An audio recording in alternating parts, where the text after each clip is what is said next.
Barreskrim Polri, saudara, membongkar kasus pemalsuan nomor identitas ponsel yang menyebabkan negara rugi 353 miliar rupiah.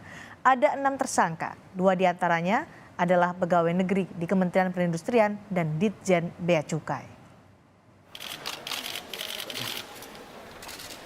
Polri membongkar mafia pemasok ponsel ilegal dengan cara memasukkan nomor identitas ponsel. Kabar Reskrim Mabes Polri, Komjen Wahyu Widada menyebut, para pelaku beraksi sejak 10 hingga 20 Oktober 2022. Polisi menyebut para pelaku memasukkan lebih dari 191.000 ponsel hingga membuat negara merugi hingga 353 miliar rupiah.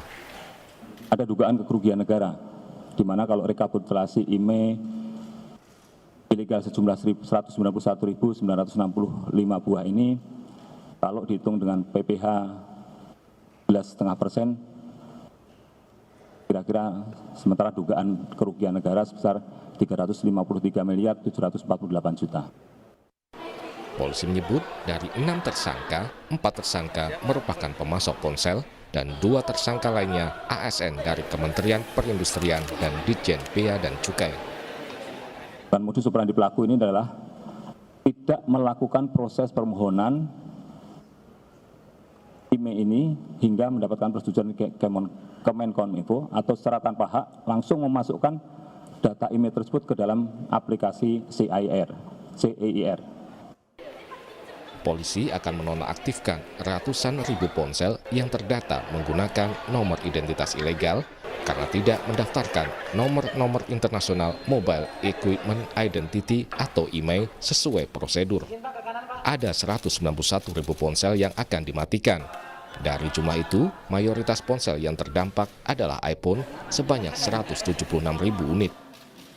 Nah, yang jelas ini nanti ke depan kami akan melakukan shutdown terhadap 191.000 handphone ini. Ada dugaan kemungkinan nanti kita beli handphone secara resmi ya. Ternyata handphone yang kita beli itu ya ulah mereka ini. Jadi handphonenya adalah handphone bajakan.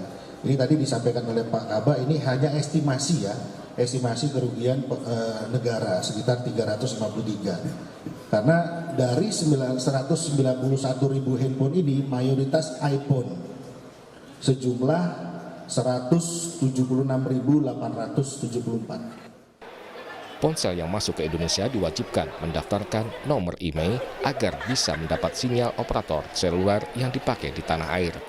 Jika nomor IMEI tidak terdaftar, maka tidak bisa mendapat sinyal seluler.